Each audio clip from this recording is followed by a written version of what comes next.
환영하고 축복합니다. 우리 앞뒤 좌우로 한번 인사하겠습니다. 보고 싶었습니다. 좋은 예배자가 됩시다. 이 시간 마음과 정성을 모두어서 하나님 앞에 예배하겠습니다. 할렐루야.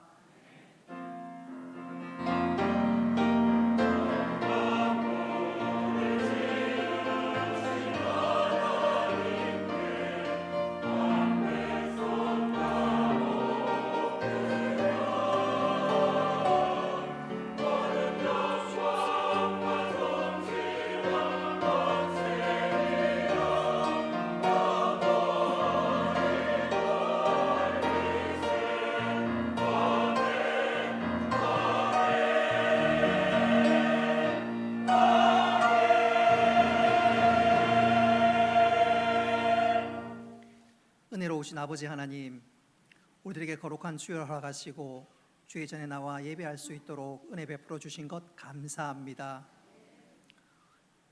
우리가 드리는 이 예배를 받으시고 한량없는 은혜를 베풀어 주옵소서. 미참한 발걸음 속히 재촉하셔서 한 가지로 예배하는 귀한 시간 되도록 인도하여 주옵소서. 온라인으로 예배드리는 성도들에게도 동일한 은혜 가운데 함께하여 주옵소서. 예수님의 이름으로 기도드리옵나이다. 아멘. 천지의 창조주를 믿습니다. 나는 그의 유일하신 아들 우리 주 예수 그리스도를 믿습니다. 그는 성령으로 잉태되어 동정녀 마리아에게서 나시고 본디오 빌라도에게 고난을 받아 십자가에 못 박혀 죽으시고 장사된 지 사흘 만에 죽은 자 가운데서 다시 살아나셨으며 하늘에 오르시어 전능하신 아버지 하나님 우편에 앉아 계시다가 거기로부터 살아있는 자와 죽은 자를 심판하러 오십니다. 나는 성령을 믿으며 거룩한 공교회와 성도의 교제와 죄를 용서받는 것과 몸의 영생을 믿습니다. 아멘.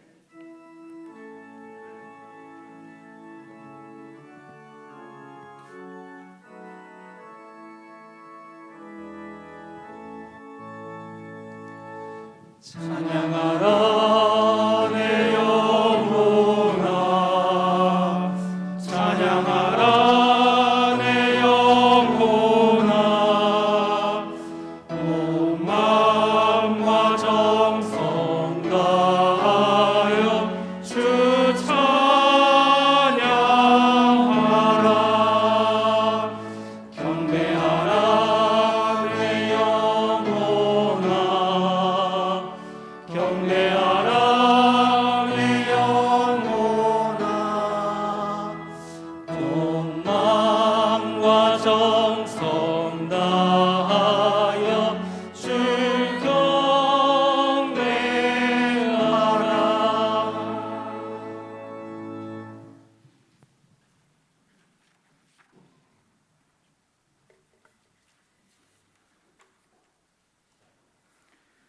천지 만물의 주인 되시며 우리의 아버지 되시는 전능하신 하나님께 찬송과 경배와 영광을 올려드립니다. 죄 많고 보잘것없는 저희들을 살리시기 위하여 이 땅에 친히 오셔서 십자가에 피 흘려 죽어주신 우리 주님의 크신 사랑에 감사를 드립니다. 이 땅의 삶은 잠시 잠깐이요 새벽 안개와 같은 인생이라 하셨는데 저희들은 이 세상이 영원할 것 같은 착각 속에 살아가고 있습니다. 온갖 욕심 속에 모든 것을 움켜쥐고 걱정, 근심까지도 내려놓지 못하는 어리석은 인생들입니다. 하나님 저희를 불쌍히 여기시고 용서하여 주옵소서. 아브라함과 이삭과 야곱의 하나님 되시며 복의 근원이 되시는 우리 하나님 아버지, 올해 교회의 표 너는 복이 될지라 하신 말씀 따라 하나님 말씀에 순종하며 하나님께서 원하시는 삶으로 복의 통로로 살아가는 저희가 되게 하시고 나 때문에 우리 교회 때문에 복을 누리는 사람들이 많아지게 하여 주시옵소서. 오늘도 저희에게 복 주시기 위하여 주일을 허락해 주셔서 동서사방에 흩어져 있던 주의 백성들이 함께 모여 하나님께 예배드립니다. 이 예배를 하나님 기쁘게 받으시고 저희에게 크신 은혜와 복을 베풀어 주시옵소서. 하나님의 말씀을 전하시는 담임 목사님께 영육간의 강건함을 허락하시고 성령님의 도우심이 갑절로 더하셔서 능력의 말씀, 은혜의 말씀을 선포할 수 있도록 인도하여 주시옵소서. 몸된 교회의 주일학교를 세우시고 어린 생명들이 말씀을 배우며 믿음 가운데 자라가게 하심을 감사합니다. 담당 부교육자들이 말씀을 쉽고 은혜롭게 전할 수 있도록 인도하여 주옵소서. 가르치는 교사들 믿음과 지혜와 열심을 다하셔서 맡은 학생들을 잘 섬기게 하시며 교사들의 아름다운 수고로 주일학교가 날로 부흥되게 하여 주옵소서. 지직 각 부서에서 교회를 섬기는 종들에게 축복하여 주시고 맡은 일에 열심 있는 헌신과 기쁨으로 충성하는 종들이 되게 하여 주옵소서. 하나님 아버지, 우리 울산 동해교회가 서로 돌아보아 위로와 격려, 사랑이 넘치는 아름다운 공동체로 주의 일들을 감당해 갈 때에 반석 위에 세워진 교회, 더 많은 주의 일들을 감당하는 우리 교회가 되게 하여 주시옵소서. 사랑의 하나님, 말시의 때를 살아가는 이 시대 가운데 많은 사람들이 어려움과 제약 가운데 살아가고 있습니다. 알 수 없는 질병들과 경제적인 어려움과 경쟁 사회에서의 낙오로 좌절과 낙심으로 힘들어하는 자들이 하나님의 복음을 듣게 하시고 우리 하나님 아버지의 은혜의 날개 아래 거하게 하셔서 소망 중에 회복되며 우리와 함께 기쁨을 누리는 자들이 되게 하여 주옵소서. 이 시간도 목사님으로부터 하나님의 말씀을 듣습니다. 우리의 마음이 옥토가 되게 하셔서 말씀이 심령 가운데 잘 뿌리내려 우리의 삶 가운데 좋은 열매들이 많이 맺힐 수 있도록 성령님 인도하여 주시옵소서. 예배를 위하여 여러 모양으로 섬기는 종들에게 축복하여 주시고 찬양대의 찬양을 하나님 기쁘게 받아 주시옵소서. 예배의 시종을 주님께 의탁하옵고 우리 구주 예수님 이름으로 기도드리옵나이다. 아멘.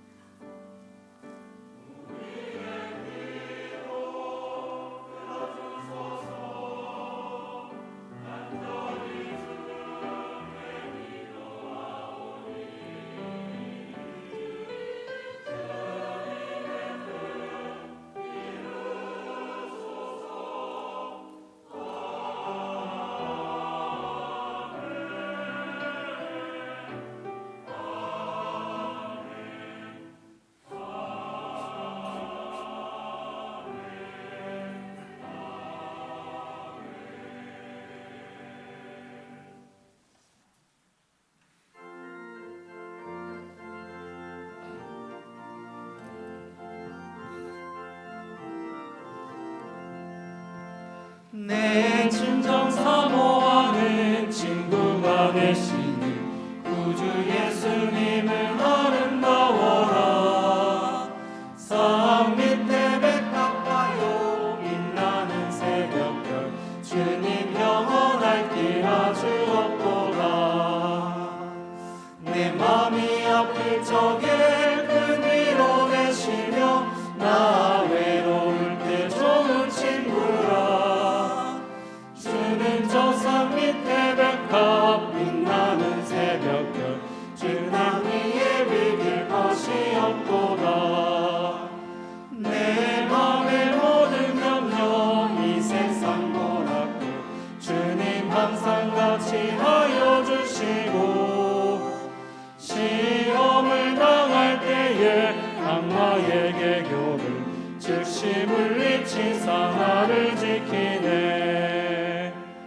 온 세상 날 버려도 주 예수 안 버려 끝까지 나를 돌아보시니. 주는 저 산 밑에 백합 빛나는 새벽별 이 땅 위에 비길 것이 없도다. 내 맘을 다하여서 주님을 따르며 길이 길이 나를 사랑하리니. 물불이 두렵잖고 창검도 겁없네. 주는 높은 산성 내 방패시라. 내 영혼 먹이시는 은혜 누리고 나 친히 주를 뵙기 원하네. 주는 저 산 밑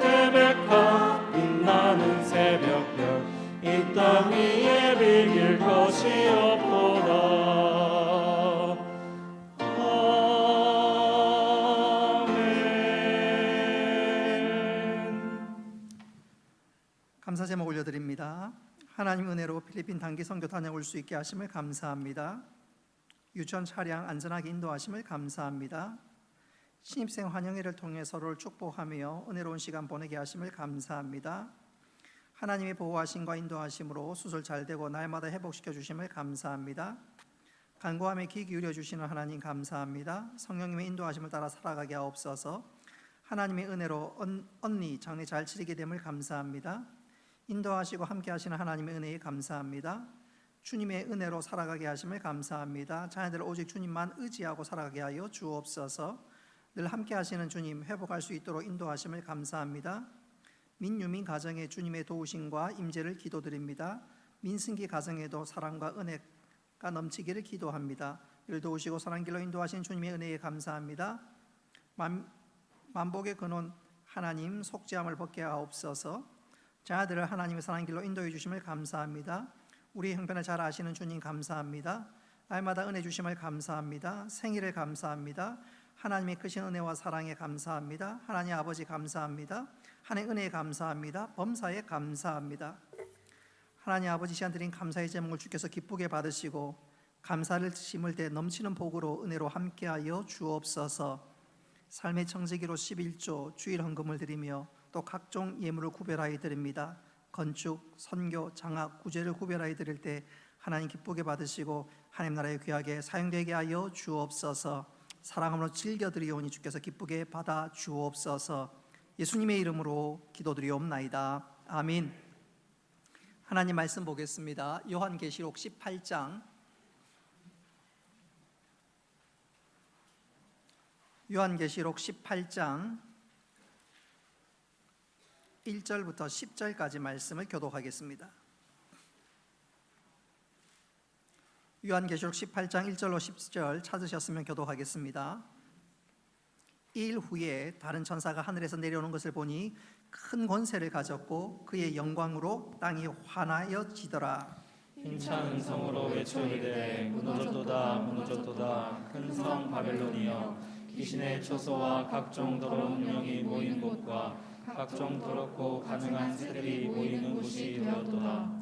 그 음행의 진노의 포도주로 말미암아 만국이 무너졌으며 또 땅의 왕들이 그와 더불어 음행하였으며 땅의 상인들도 그 사치의 세력으로 치부하였도다 하더라.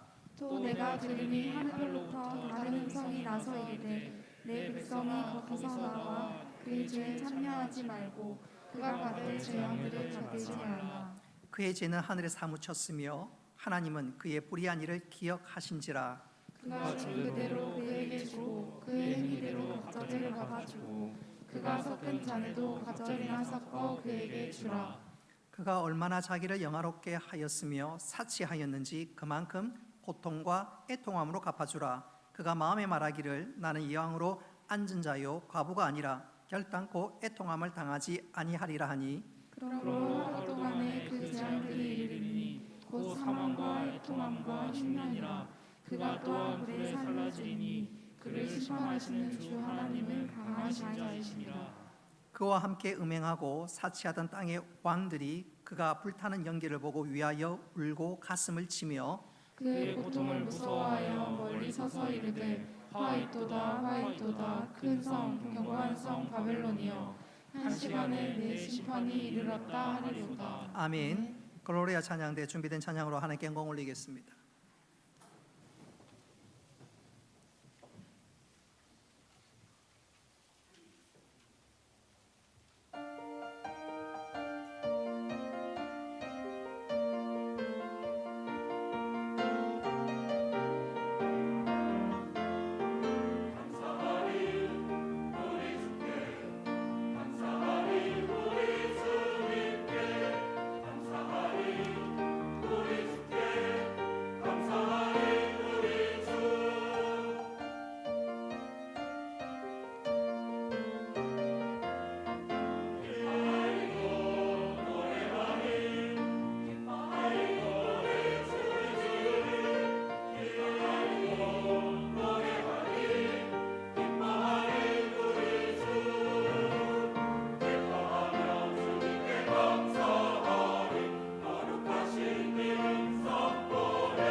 아멘. 하나님께서 기쁘게 받으신 줄로 믿습니다. 2월달 암송해야 될 말씀 빌립보서 4장 6절로 7절 말씀 우리 같이 한번 암송해 보겠습니다. 시작. 아무것도 염려하지 말고 다만 모든 일에 기도와 간구로 너희 구할 것을 감사함으로 하나님께 아뢰라. 그리하면 모든 지각에 뛰어난 하나님의 평강이 그리스도 예수 안에서 너희 마음과 생각을 지키시리라. 빌립보서 4장 6절로 7절 말씀. 아멘. 이 말씀 그대로 이 말씀이 주시는 은혜와 복을 누릴 수 있기를 주님의 이름으로 축복합니다. 감사 제목 한 가지 빠졌는데 늘 성령과 함께 해주시고 행복한 가정 속에 살아가게 해주심을 감사합니다. 감사 제목도 있습니다. 오늘 이 시간 무너졌도다 큰 성 바벨론이여 라는 제목으로 말씀을 전하도록 하겠습니다. 요한계시록에는 7개의 심판 시리즈가 3번에 연이어 소개됩니다. 스크린을 잠시 한번 보시면 7인의 심판 6장에 나오지요. 그리고 8장과 9절에는 7 나팔의 심판, 그리고 세 번째 7 대접의 심판은 요한계시록 15장과 16장에 나옵니다. 우리가 지난주 16장 소위 7 대접의 심판을 살폈는데 7 대접 심판의 하이라이트는 한번 따라합시다. 바벨론의 멸망입니다. 세상을 다스리는 어둠의 세력이라고 할 수 있는 바벨론의 멸망, 그것이 7 대접 심판의 하이라이트입니다. 우리 16장 19절로 20절 말씀 스크린에 나와 있는데 같이 한번 읽어봅니다. 시작. 큰 성이 세 갈라로 갈라졌고 왕궁의 성들도 무너지니 큰 성 바벨론이 하나님 앞에 기억하신 바 되어 그의 맹렬한 진노의 포도주 잔을 받음에 각 섬도 없어지고 산악도 간데 없더라. 아멘. 오늘 우리가 살피게 될 요한계시록 17장과 18장은 바로 이 바벨론의 멸망에 대해서 자세하게 설명하고 있습니다. 우리가 요한계시록 17장을 건너뛰었는데 17장과 18장 이 두 장이 바벨론 멸망에 대해서 말씀하고 있기 때문에 하나로 묶어서 설교할 수 있기에 오늘 본문을 중심으로 그 내용을 말씀드리고자 합니다. 자, 설교를 시작하기에 앞서서 여러분들에게 한 가지 질문을 던져보겠습니다. 질문의 내용은 여러분, 이 세상의 마지막은 어떻게 될까요? 이 세상 마지막 어떻게 될까요?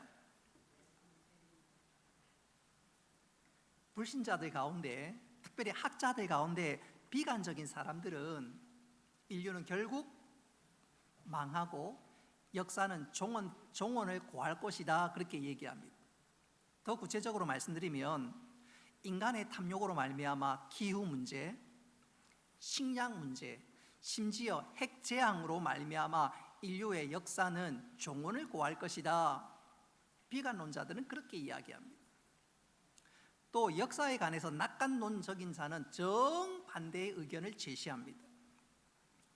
과학이 무한한 발전을 이루어서 미래는 문명과 문화 여러 가지 면에 있어서 찬란하게 꽃을 피게 되지 않겠느냐.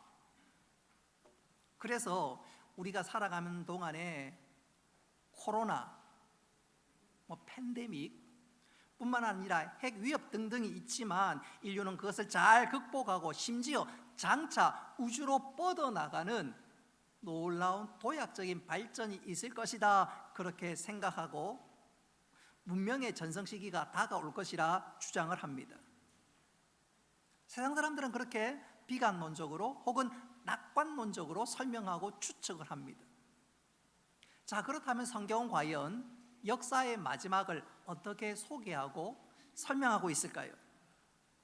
오늘 우리가 살피는 요한계시록 17장과 18장은 한마디로 말씀드리면 세상의 모든 나라는 망하고 인류의 역사는 종언을 고하게 될 것이다 말씀합니다.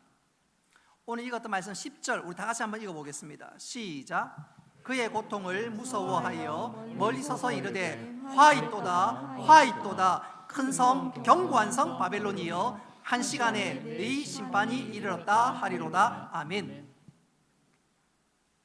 바벨론, 이 바벨론은 주전 6세기 혹은 7세기에 대제국을 이루었던 나라입니다. 잘 아시는 대로 이 바벨론은 주전 586년경에 남유다를 멸망시키고 수도 예루살렘을 짓밟았던 그런 나라입니다. 성경에서 바벨론 그러면 어떤 것을 상징하냐면 부패하고 악하고 타락한 세상 나라를 상징합니다. 그런 세상 나라는, 영적인 바벨론은 결국 말세 때에 하나님의 심판이 임하여서 망하게 되고 결국 없어지게 될 것이다. 그것이 바로 요한계시록 17장과 18장 주된 내용입니다. 그리고 역사가 마무리됩니다. 조금 더 구체적으로 말씀드린다면 예수님께서 역사의 마지막에 재림하셔서 이 세상 나라라고 대표할 수 있는 바벨론을 심판하고 동시에 새하늘과 새 땅이 임하면서 우리 예수님이 왕으로 영원토록 다스리는 하나님 나라가 시작될 것이다. 그렇게 말씀하고 있습니다. 자, 이 구체적인 내용은 요한계시록 막바지에 제가 말씀드리겠습니다. 요한계시록 막바지에 천국은 어떤 곳이고 또 끔찍한 지옥은 어떤 곳인지 제가 구체적으로 말씀드리도록 하겠습니다. 자, 오늘은 바벨론이 왜 망하게 되었는지, 타락하고 부패한 세상은 왜 망하게 되었는지 오늘 그것을 살펴보고자 합니다. 세상 나라는 왜 망하게 될까? 두 가지로 중요하게 말씀드릴 수가 있는데, 첫째는 소위 영적인 타락입니다. 우상 숭배 때문에 세상 나라는 망하게 됩니다. 자, 우리 2절 말씀 같이 한번 읽어보도록 하겠습니다. 2절 시작. 힘찬 음성으로 외쳐 이르되 무너졌도다 무너졌도다 큰 성 바벨론이여 귀신의 처소와 각종 더러운 영이 모이는 곳과 각종 더럽고 가증한 새들이 모이는 곳이 되었도다. 아멘. 자, 2절 중반절에 보시면 귀신의 처소와 각종 더러운 영이 모인 곳, 바벨론이 그렇다는 건데, 귀신의 처소와 각종 더러운 영이 모인 곳, 이것은 한마디로 얘기하자면 우상 숭배를 하는 신전을 가리킵니다. 세상 나라인 이 바벨론에 그런 온갖 신전이 세워졌고 사람들은 그 속에서 우상을 숭배하며 그곳에서 경배를 합니다. 그 결과 2절에 나와 있는 그대로 세상은 우상 숭배의 소굴이 됩니다. 영적인 바벨론은 바로 우상 숭배의 소굴이 됩니다. 자, 18절에는 요한계시록 18장에는 이 바벨론이 우상 숭배의 소굴이 되었다고 말씀하고, 앞장에 17장에 자주 등장하는 단어가 있는데 그건 바로 음녀라는 단어입니다. 이 음녀는 바로 오늘 우리가 읽었던 바벨론의 또 다른 이름, 또 다른 별명으로 이해하시면 되겠습니다. 하나님을 떠나 세상 나라를 숭배하고 세상에서 우상을 섬기는 것, 그것이 영적으로 하면 음행인데 세상 나라의 특징이 바로 그렇다는 것입니다. 하나님을 떠나고 자기 마음대로 살면서 우상을 섬기는 것, 그게 바로 세상 나라의 특징이라는 것입니다. 그리고 이 바벨론, 이 음녀의 배후에는 요한계시록 17장 3절에 나와 있는 것처럼 붉은 빛 짐승 적 그리스도가 있습니다. 우리 17장 3절 말씀 같이 한번 읽어보도록 하겠습니다. 시작. 곧 성령으로 나를 데리고 광야로 향하라. 내가 보니 여자가 붉은 빛 짐승을 탔는데 그 짐승의 몸에 참나무의 이름들이 가득하고 7 머리와 10 뿔이 있으며. 아멘. 우리가 그동안 요한계시록을 쭉 살피면서 적 그리스도가 어떤 세력인지 그것을 우리가 살핀 적이 있는데, 여러분, 적 그리스도는 한마디로 말씀드리면 어떻게 하든지 사람들로 하여금 하나님과 멀어지게 만들도록 역사합니다. 하나님과 멀어지고 세상의 풍조, 세상의 방식대로 살아가도록 역사하는 세력이 바로 적 그리스도입니다. 여러분, 사람들이 왜 하나님을 멀리 떠나 세상의 방식대로 살아갈까요? 이유는 한 가지. 그렇게 살면 너무너무 재밌고 너무너무 편리하고 또 세상의 방식대로 사는 것이 안전할 것으로 사람들이 생각하기 때문에 그렇습니다. 그래서 하나님 방식대로 사는 것이 성경은 좁은 길이라고 얘기하지, 세상의 방식대로 살아가는 것이 넓은 길이라고 얘기하죠. 쉽고 재미있고 편리합니다. 그러니까 사람들이 계속해서 그것을 갈망합니다. 하나님보다 돈, 하나님보단 쾌락, 하나님보단 즐거움, 세상의 방식대로 그렇게 살아갑니다. 근데 그렇게 살아가면 종국에, 한번 따라합시다, 망하게 됩니다. 오늘 2절에 나오는 것처럼, 요한계시록 18장 2절에 나와 있는 것처럼 음녀 바벨론은 하나님이 떠나 세상의 방식대로 살아가는 이 모든 것을 영적인 바벨론이라고 할 수 있는데, 그렇게 살아가면 종국에는 망하게 됩니다. 우상 숭배 때문에 망하게 됩니다. 오늘 우리가 중요하게 생각해야 할 것은 요한계시록 17장과 18장은 세상이 망하는 것은 단순히 세상이 타락하고 세속화 때문에 망하는 것이 아니라 그 먼저, 한번 따라합시다, 종교화 때문에, 우상 숭배하는 것 때문에 망하게 됩니다. 하나님을 떠나서 세상의 좋은 것들, 세상에 내 마음 많이 빼앗기면서 우상 숭배하며 망하게 되는 것입니다. 그래서 우상 숭배, 우상에 대한 정의가 좀 필요한데요. 여러분, 우상이란 게 과연 뭘까요? 어떤 큰 신상, 그것이 우상이라고 생각한다면 예, 그것도 맞습니다. 근데 그것은 굉장히 좁은 의미에서 우상이고, 좀 넓은 의미에서 우상을 얘기한다면 우리 속에 절대적인 가치를 지니는 것, 그것이 우상이라고 얘기할 수 있습니다. 그것이 없으면 살아갈 재미도 없고 의미도 없고 살아가야 될 이유도 없습니다. 바로 그것이 내 마음속에 도사리고 있는 우상입니다. 여러분, 내가 우상을 섬기고 있는지 아닌지 우리가 어떤 실물에 드러나지 않지만 그럼에도 불구하고 우리가 우상을 섬길 수가 있습니다. 어떻게 알 수 있느냐? 내가 우상을 섬기는지 섬기지 않는지, 아니 내 안에 우상이 자리 잡고 있는지 도사리고 있는지 판가름하는 시금석 중에 하나는 내가 늘 갈망하는 것, 내 마음속에 늘 떠오르는 것. 아니, 집에 나 혼자 있을 때, 엄마도 없고 아빠도 없고, 혹은 아내가 없는 그 시간 나 혼자 집에 있을 때, 반대로 온 가족이 없이 아내 혼자 집에 있을 때, 그때 내 생각을 지배하는 것, 내 머리에 제일 먼저 떠오르는 것, 내 마음을 사로잡는 것, 그게 우상입니다.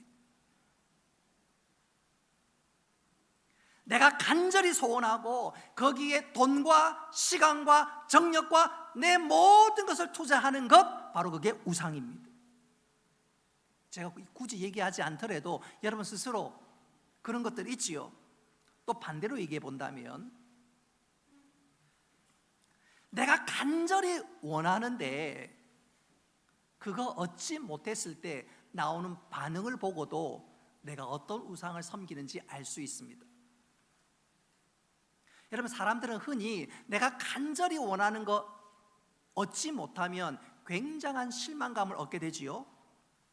근데 그 정도의 실망감 정도가 아니라 그거 얻지 못하면 진짜 죽을 것 같은 것, 진짜 죽고 싶은 것, 그냥 아파트에서만 뛰어내리고 싶은 그런 마음이 든다면 그게 바로 내 마음속에 도사리고 있는 우상입니다. 간절히 원하는 것, 내 모든 것을 투자하는 것, 아니 그것이 없으면 살아갈 이유를 잃어버리는 것, 그게 바로 우상입니다. 여러분, 그렇다면 그런 것들이 과연 어떤 게 있을까요? 제일 먼저는 돈입니다. 돈 좀 잃어버리면, 아니 사기를 당해서 너무너무 힘들면, 그것 때문에 자살하고 싶은 마음이 든다면 여러분, 돈이 우상입니다. 아내보다 돈이 더 좋으면 돈이 우상입니다. 남편보다 돈이 더 좋으면 돈이 우상입니다. 성공이 우상인 사람도 있습니다. 성공을 위해서 모든 것을 희생하고 포기하고, 아니 모든 사람을 짓밟으면 성공이 우상입니다. 어떤 사람은 권력이 우상이고요, 어떤 사람은 인기가 우상입니다. 어떤 사람은 외모가 우상입니다. 거울 보면서 좋아, 너무너무 좋아. 그래서요, 근데 어느 날 보니까 처지는 거야. 땡기고 근데 보니까 뭐 점이 하나 있어. 보니까 배꼽이에요. 배꼽. 얼마나 땡겼는지. 여러분, 그러면 그게 나에게 우상입니다. 여러분, 섹스가 우상일 경우도 있습니다. 모든 것이 음란하게 보이고, 어떻게 하면 유혹 한번 해볼까? 그러면 그게 음란이 우상입니다. 어떤 사람은 자녀가 우상일 수도 있습니다. 자녀 때문에 벌벌 떱니다. 극단적으로 얘기하면 애완동물이 우상인 사람도 있습니다. 애완동물 때문에 주일 오전 예배를 못 와. 애완동물 때문에 여행도 못 가. 명절에 부모님도 애완동물 때문에 못 가. 그러면 애완동물이 우상일 수도 있습니다. 말세 때 사람들이 그 우상을 간절히 찾습니다. 고대인들은 신전을 지어놓고 거기서 우상 앞에 절합니다. 복을 빌고요, 간절히 찾습니다. 근데 오늘날의 우상은 신전을 짓지 않습니다. 내 마음속에 신전을 짓습니다. 그리고 내 마음이 그것을 간절히 바랍니다. 돈. 우스갯소리입니다. 그래서 제일 좋아하는 음식은 돈가스. 어떤 사람들은, 특히 청년들은 음란, 섹스, 어떤 사람은 마약, 어떤 사람은 자동차. 어떤 사람들은 뭐 자동차 보고 환장을 하죠. 환장. 저는 그런 차 있는지도 몰랐는데 뭐 페라리, 벤틀리 차가 뭐 20억, 30억 하는데,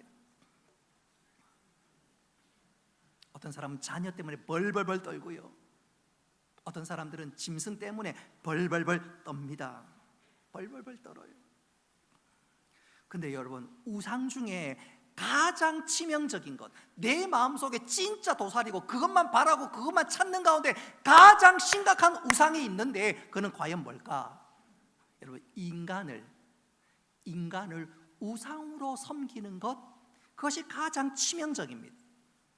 이게 가장 문제입니다. 우리에게 조금 생소할 수 있지만, 유발 하라리라는 사람이 그의 베스트셀러 책에서 호모 데우스라는 책에서 이런 말을 한 적이 있습니다. 이 사진 한번 보여주십시오. 유발 하라리가 어떤 사람인지. 유대인입니다. 유대인. 이 사람이 그의 저서 베스트셀러 호모 데우스에서 이런 말을 했습니다. 제가 한번 읽어보겠습니다. 세 번째 밀레니엄이 밝아오면서 인류는 놀라운 자각에서 깨어난다. 지난 수십 년간 우리는 기근과 역병과 전쟁을 용케 억제해왔다. 물론 완전히 해결된 것은 아니지만 여태 통제 불가하다고 여겼던 그런 문제가 이제 손써 볼 만한 도전으로 바뀌었다. 그러니 신이나 성인에게 그런 문제부터 우리를 구원해 달라고 기도할 필요가 없다. 기근과 역병과 전쟁을 예방하려면 어떻게 해야 할지 우리는 잘 알고 있고 대개 성공리에 막아낸다. 여러분, 무슨 말인지 이해하시겠습니까? 옛날에는 신을 의지해야만 역병과 재앙이나 여러 가지 해결해낼 수 있었다. 그래서 바다에 사람을 인신공양하고 강에다가 사람을 집어던지고, 과거에는 그랬다는 거예요. 고대 중세 사람들은 자연이나 세상을 통제할 힘이 없었기 때문에 신을 의지했지만 현재는 다르다는 거예요. 이제 우리 사람들에게 능력이 생겼으니까 바다도 통제하고 강물도 통제하고 심지어 동물도 통제할 수 있기 때문에 이제 그거 의지할 필요 없고, 아니 신을 의지할 필요가 없고, 이제 사람이 신이 되었다는 거예요. 자기 마음대로 할 수 있다는 거예요. 그래서 책 제목이 한번 따라합시다. 호모 데우스. 여러분, 호모가 사람이란 뜻이고, 휴먼, 호모, 이게 사람이란 뜻이고, 데오스, 데오스, 이건 하나님이란 뜻입니다. 그래서 그 책 제목이 이제 현대인들은 사람이 하나님이 되었다, 인간이 신이다, 이제 마음대로 행한다, 이 사람은 이렇게, 저 사람은 저렇게. 그래서 세상이 속 시끄럽고 혼란하고. 여러분, 사사기 결론이, 사사기의 주제가 사사기 21장에 나옵니다. 25절 맨 마지막에 사람이 각자의 소견에 옳은 대로 행했다, 내가 신이다, 하나님이 아니라 내가 신이고 내 마음대로 행한다. 사사기 시대 때 사람들이 그렇게 어렵게 살아갔던 이유는 내가 신이니까. 내가 신이니까. 오늘날 이 시대도 마찬가지입니다. 하나님을 섬기지 않고 교회에 나오지 않고, 그렇지만 이 시대는 더 종교화되어 갑니다. 누구를 섬길까요? 사람을 섬기고 있어요. 내가 신이라는 거예요. 분명히 교회는 가지 않고 절에 가지 않고, 그런데 사람들 더 종교화되어 갑니다. 누구를 섬기느냐? 바로 자기를 섬기게 됩니다. 여러분, 이런 주장은 책에서만 있는 것이 아닙니다. 호모 데우스, 이것은 단순히 하라리 말이 아닙니다. 진짜 사람들이 이 시대에 각자의 소견대로 옳은 대로 행하면서 자기가 신이 되고 있습니다. 실예로 19세기에 철학자 오거스트 꽁트라는 사람이 있습니다. 오기스트 꽁트, 한번 사진 한번 보여주십시오. 이 사람이 종교를 하나 만들었는데 종교 이름이 인간교. 그가 인간교란 종교를 만들고, 그리고 자기가 대제사장이 되었습니다. 왜 인간교를 만들었느냐? 이제 하나님 필요 없다. 이제 우리 스스로 모든 것을 통제할 수 있고, 인간이, 그리고 과학이 인간과 세상을 구원할 수 있다. 완전히 자기가 바벨탑을 쌓는 것과 똑같지요. 그래서 이 인간교는 자기 나름대로 교회가 있고 찬송가가 있고 또 과학의 성자를 모시는 소위 교회력도 있습니다. 과학이 하나님 자리를 대신하고 인간을 신의 자리로 올려놓고 있습니다. 이런 분명히 말세 때 교회 별로 가지 않는 것 같고, 그리고 뭐 절에 별로 안 가는 것 같고, 사람들이 종교에 무관심한 것 같은데 그것은 현상이고, 진짜 사람들 마음 중심에 우상을 섬기고 종교화되고 있는데 누구를 섬기나요? 사람을 섬기고 있어요. 자기를 섬기고 있고 자기가 하나님 자리를 대신하고 있습니다. 특별히 19세기에는 인간교라는 게 있는데 지금 20세기, 21세기에는 이와 똑같은 한 현상이 나타나고 있는데, 그 대표적인 것 중에 하나가, 한번 따라합시다. 뉴에이지 운동입니다. 이 뉴에이지는 1960년대에 힌두교 범신론의 영향을 받았습니다. 이런 범신론이란 게 뭘까요? 모든 자리에, 모든 곳에 신이 있다는 거예요. 나무도 신이고 인간도 신이고 짐승도 신이라는 거예요. 옛날에 우리 조선시대도 그랬지요. 부엌에도 뭐 신이 있고, 저 부엌 구석에도 신이 있고, 멍석 귀신이 있고, 뭐 마루 귀신이 있고, 대천 귀신이 있고. 그것도 일종의 범신론입니다. 범신론이. 여러분, 중요한 것은 뉴에이지 운동이나 뉴에이지 사상은 인간은 유한한 존재가 아니라 무한한 존재라는 것을 가르치고 강조합니다. 다시 말씀드리면 모든 인간은 신으로 진화할 수 있다는 것입니다. 예를 들어서 요가를 하거나 명상에 빠지거나 최면술, 심령술 혹은 전생 체험, 이런 신비적인 체험을 통해서 신과 결합할 수 있고 또 우리가 신이 될 수 있다는 것입니다. 문제는 이런 잘못된 사상이 전 세계에 퍼져 나가고 있는데, 예컨대 미국에 본다면 진짜 심각합니다. 이 뉴 에이지 운동이 지역마다 커뮤니티를 이루고 있고요. 또 미국 같은 경우에 동네 슈퍼 진열대에 전생요법, 요가, 전인치료 이런 선전물이나 홍보가 가득합니다. 심각한 것은 뉴 에이지 운동의 영향으로 말미암아 미국 일부 학교에서는요, 수업 마칠 때쯤에 소위 명상 훈련을 하게 합니다. 명상을 통해서 맑은 정신과 접촉을 하면 공부를 더 잘할 수 있고, 또 그 맑은 정신으로 말미암아 모든 문제를 해결할 수 있다는 것입니다. 그러니 학부모님 귀가 번쩍 뜨입니다. 맑은 정신이면 공부도 잘하고 집중력이 높아지고 모든 문제를 해결한다고? 근데 문제는요, 이 맑은 정신은 힌두교 신인 브라마의 또 다른 이름입니다. 그러니 명상 잘못하다가 나도 모르는 사이에 영적으로 무너질 수 있다는 것이 치명적인 문제입니다.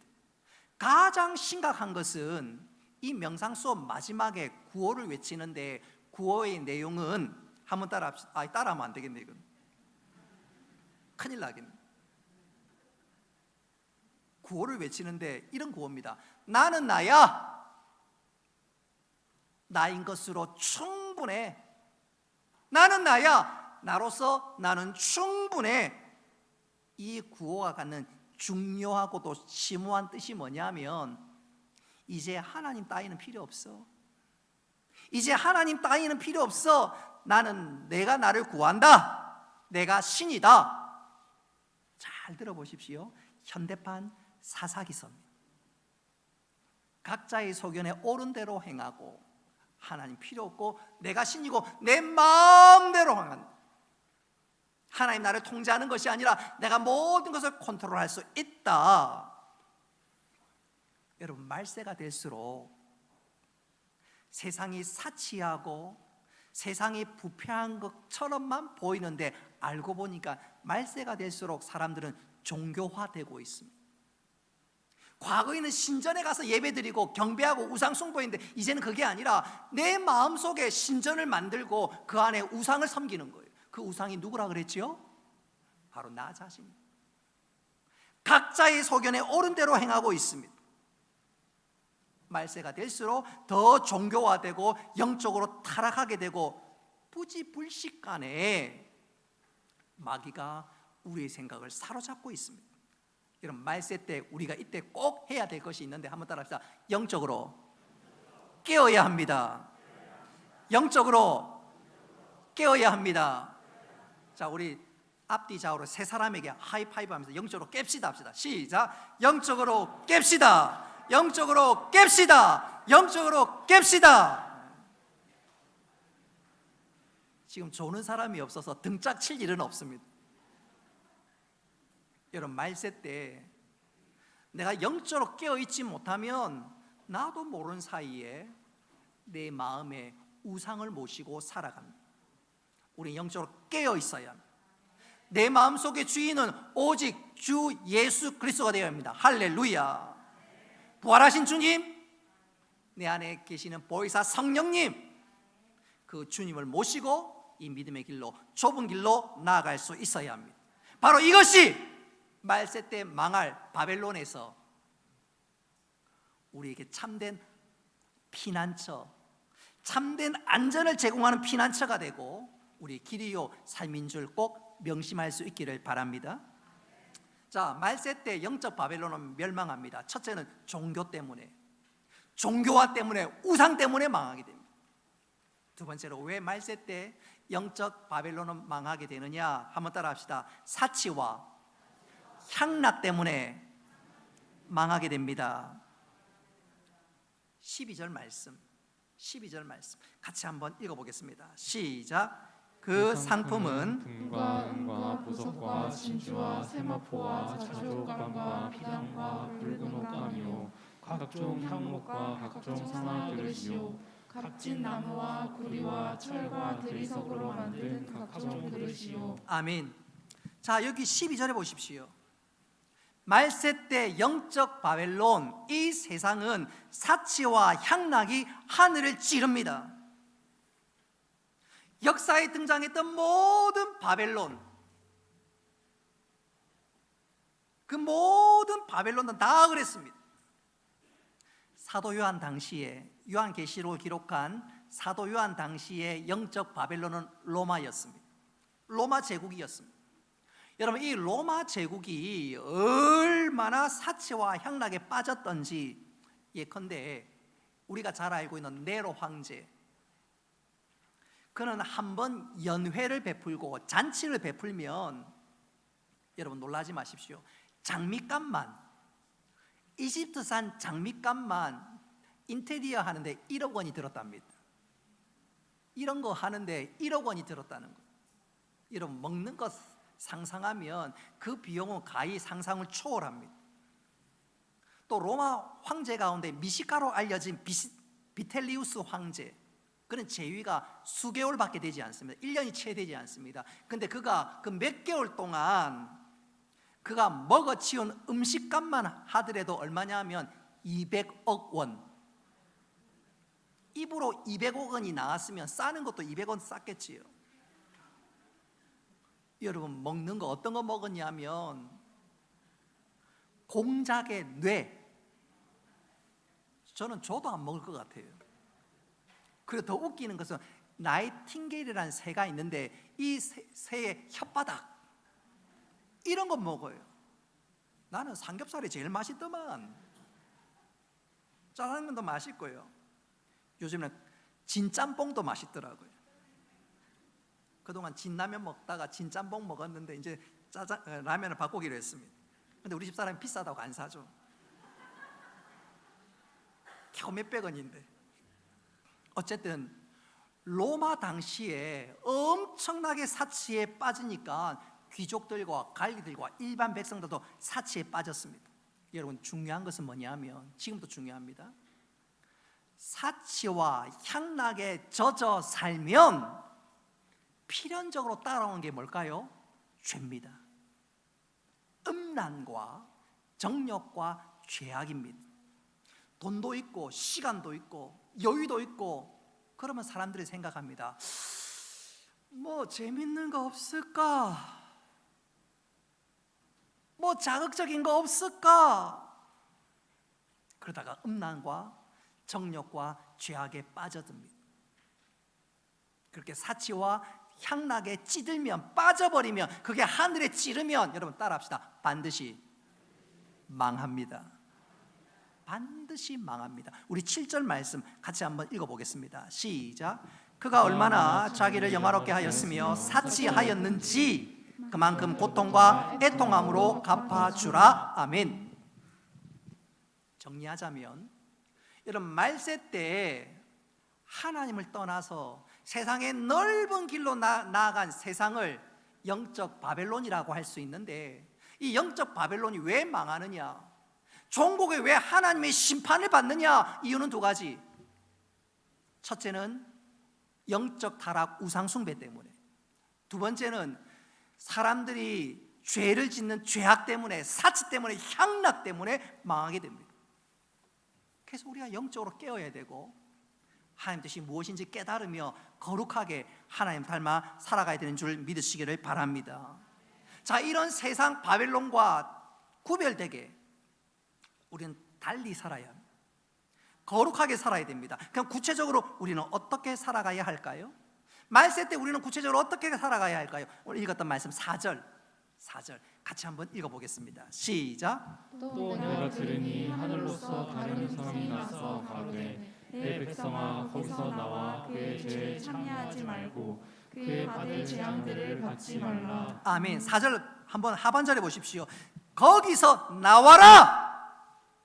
우상 숭배에서, 음란과 죄악에서 나오고 참여하지 말고, 4절은 너희는 하나님의 백성이니까 거룩하게 살라, 바로 그것입니다.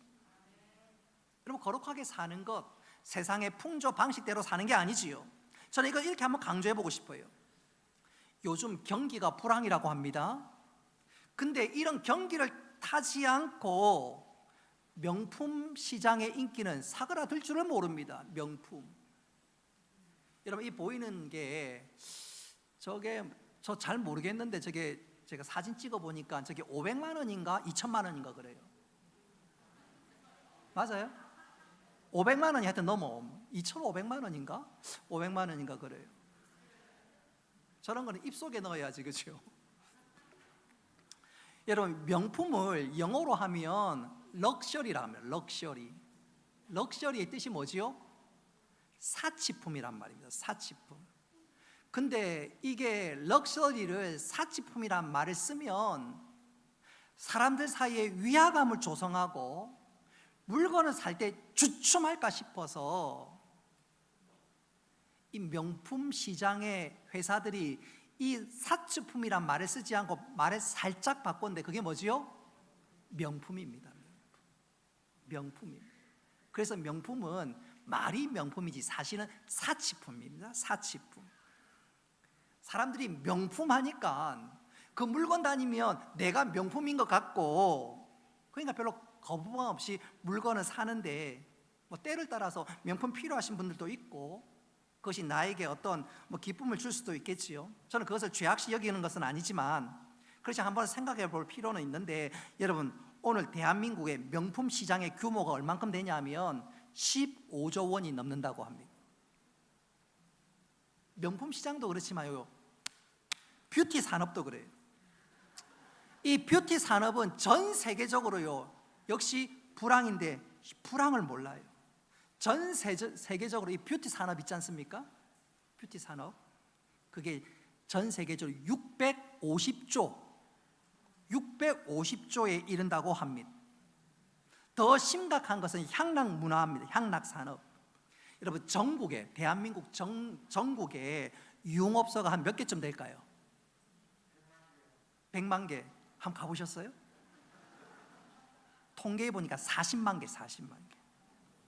그리고 이 유흥업소에 종사하는 여성이 150만 명. 주부와 10대 소녀가 거기서 매춘을 합니다.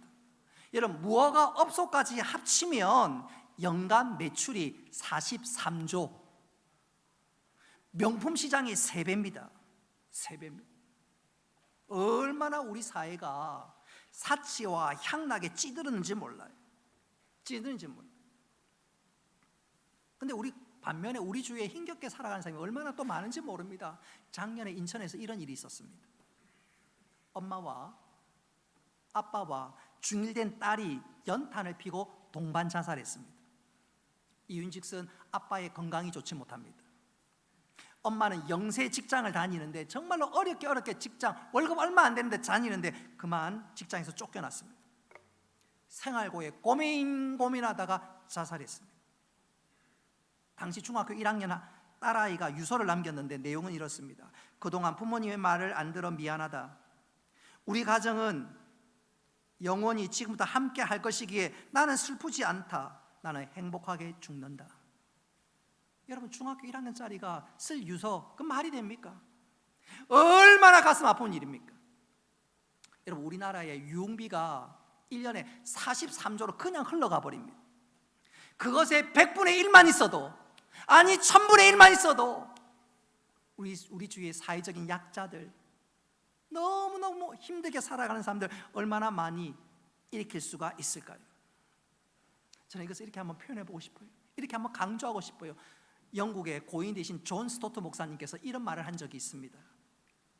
오늘날 우리가 사치와 향락의 해악을 제대로 보지 못하는 것은 18세기, 19세기 교회가 노예 제도의 해악을 제대로 보지 못하는 것과 비슷하다.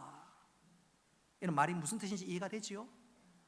19세기, 18세기 영국 교회는 노예 제도를 보면서 사람을 짐승으로 여기고 사람들을 사고 파는 것이 죄라고 지적하지 못했는데, 왜 수소방관했는지 이해 못했는데 우리도 마찬가지라는 거예요. 한쪽에는 사치와 향락과 제약으로 돈을 물쓰듯이 쓸어가고 흥청망청 살아가는데, 어떤 한 곳에는 단돈 얼마가 없어서 생활고에 찌들려 자살하고 있는 일이 벌어지는데, 그것에 무관심한다면 18세기, 19세기 교회를 향해서 손가락질했던 것이 부끄럽다. 정신 똑바로 차려야 된다. 믿는 자들아, 말세대 정신을 똑바로 차려야 된다. 바로 그것입니다. 저는 이것을 이렇게 한번 표현해 보고 싶어요. 1700년대에 영국과 프랑스, 이 두 나라를 비교하면 재밌는 사실 한 가지를 발견합니다. 당시 영국이나 프랑스 부패하고 또 여러 가지 면에 있어서 개혁할 일들이 너무너무 많은 두 나라였습니다. 그 결과 프랑스에서는 피해 혁명이 일어났습니다. 왕실과 귀족이 썩었다고 백성들이 들고 일어나서 소위 프랑스 대혁명, 소위 피해 혁명이 일어났습니다. 근데 도보 해협을 건넌 영국도 썩고 부패하기는 마찬가지였습니다. 그러나 영국에는 피해 혁명이 일어나지 않았습니다. 그 이유에 대해서 미국의 28대 대통령이었던 우드로 윌슨, 그는 역사가로도 유명하고 이승만 대통령의 스승이기도 합니다. 그가 이런 말을 한 적이 있습니다. 당시 영국에는 존 웨슬레가 있었기 때문에 영국에는 프랑스 대혁명과 같은 피해 혁명이 일어나지 않았다. 그는 그렇게 이야기했습니다. 여러분, 존 웨슬리가 어떤 사람일까요? 그는 목사요, 감리교의 창시자입니다. 그가 영국 사회에 엄청난 영향력을 미친 위대한 부흥사였습니다. 그는 당시 영국 성도들에게 가난한 이웃을 돕고 섬길 것을 강조하고 또 강조했습니다. 그래서 이렇게 얘기했습니다. 한번 따라합시다. 할 수 있는 대로 벌어라. 할 수 있는 대로 저축하라. 할 수 있는 대로 베풀라. 이 세 가지를 강조하고 외치고 퍼뜨렸습니다. 그 결과 영국에서 대대적인 섬김의 운동과 구제 운동이 일어났는데, 당시 영국 귀족들은 가난한 자를 위해서 내는 빈민 세금 외에도 적어도 3곳 이상 자선단체에 기부했고, 또 영국의 상류층 사회, 중상층은 자선단체의 기부는 물론이거니와 귀족들처럼 적어도 3군데 이상 자선단체에 기부를 했습니다. 뿐만 아니라 그 영향으로 자원봉사자들이 여러 군데서 일어나서 사회 전반에 돕고 섬기는 일에 사람들이 열심을 내었습니다. 그 결과 영국에 프랑스 대혁명과 같은 피해혁명이 일어나지 않았답니다. 이런 존 웨슬레가 그의 생각을 바꾸고 모든 사람들에게 선한 영향력을 베푼 계기가 있었습니다. 추운 겨울날 집의 벽에 걸 그림을 사들고 집으로 들어왔는데, 들어오는 그 옆에 자기 집에 가정부도 집에 들어섰습니다. 가정부를 보니까 이 가정부가 입은 옷이 얇은 린넨, 그거 하나였어요. 추운 겨울인데도 코트도 없이 얇은 린넨 가운 하나였습니다. 그래서 웨슬리 목사님이 집에 가정부에게 토로스를 사 입으라고 집에 가슴에서 지갑을 열었는데, 지갑에 보니까 푼돈밖에 없는 거예요. 그림을 사려고 돈을 많이 투자하는 바람에 지갑에 푼돈밖에 없는 거예요. 그 순간 찔림이 왔습니다. 내 옆 사람, 이 여인은 추위에 오들오들 떨고 있는데 나는 한가롭게 그림을 사러 다니는 나는 도대체 뭐냐? 주님이 과연 잘하였도다, 착하고 충성된 종이라 그렇게 말하겠느냐? 주님이라면 가난한 여인의 추위를 막을 돈을, 그 돈으로 그림을 사겠느냐? 정신이 번쩍 들었습니다. 찔림이 왔습니다. 그리고 그 순간 그는 이렇게 울부짖었습니다. 오 정의여, 오 자비여, 여기 있는 이 그림은 궁핍한 일꾼의 피가 아니고 무엇인가?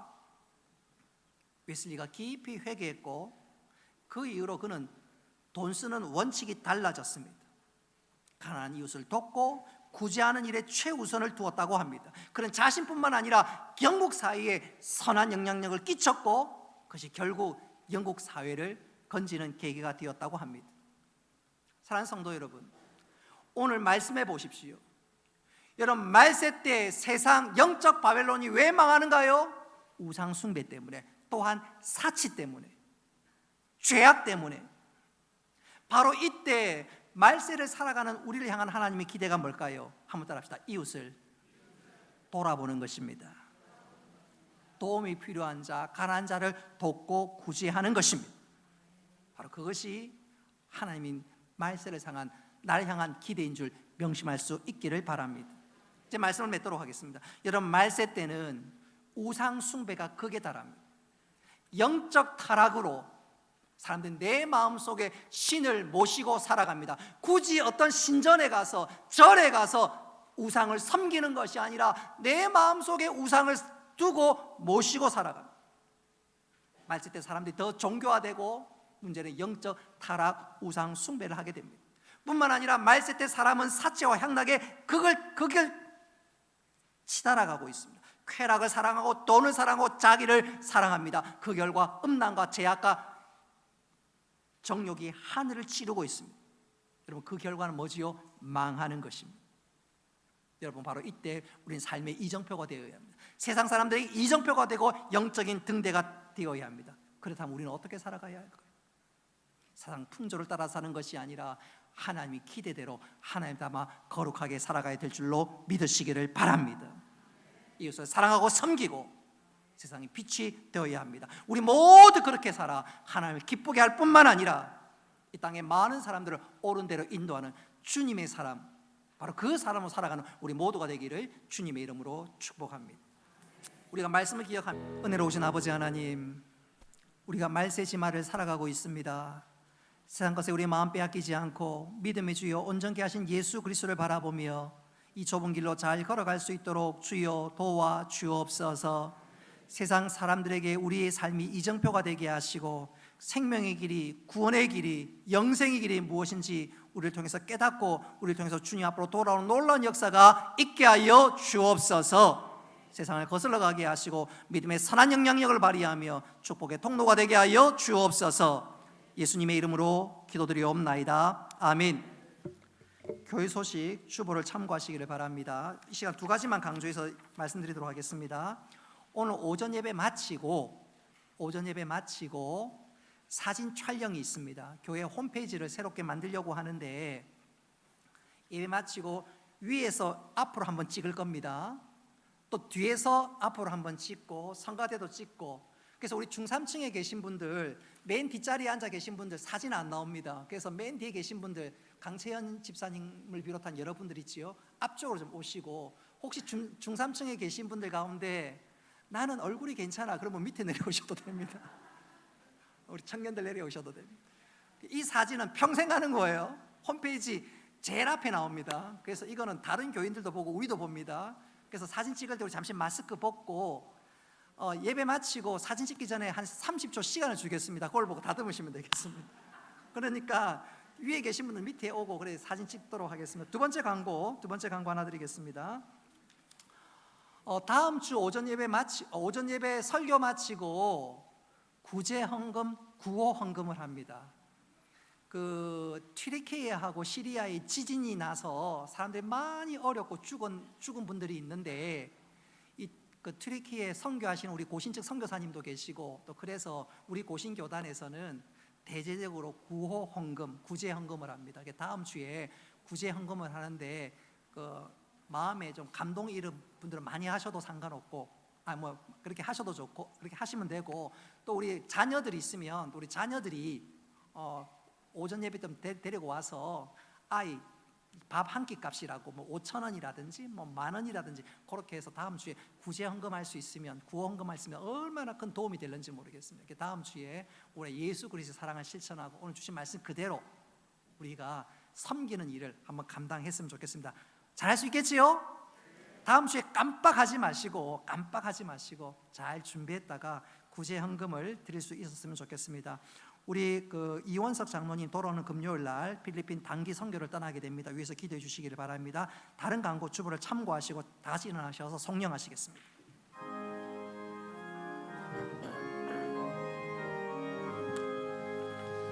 만복의 근원 하나님 온 백성 찬송 드리고 저천사여 찬송하세 찬송 성부 성자 성령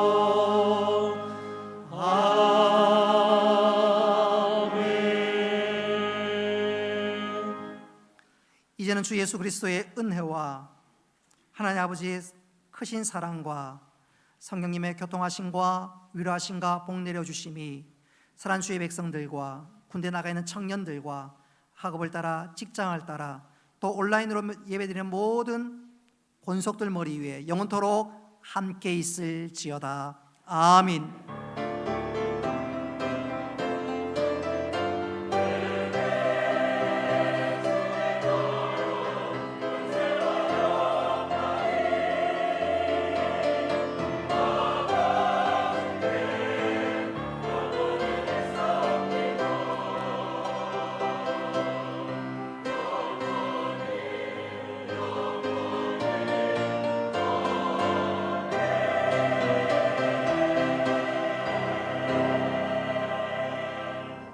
예배를 마쳤습니다. 오늘